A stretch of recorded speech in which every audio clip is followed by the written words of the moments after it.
Kalau kau pernah duduk rumah bujang, kau akan faham kenapa ruang tamu ni dulu rasa macam tak wujud langsung.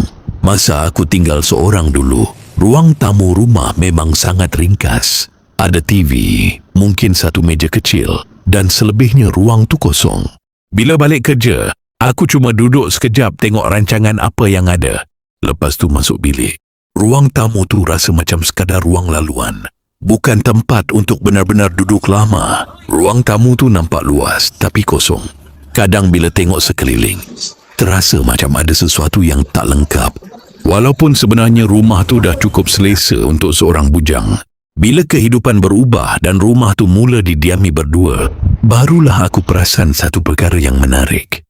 Ruang yang sama, keluasan yang sama, tapi suasana boleh berubah hanya dengan menambah satu set sofa ringkas. Tak perlu penuhkan ruang tamu dengan banyak perabot.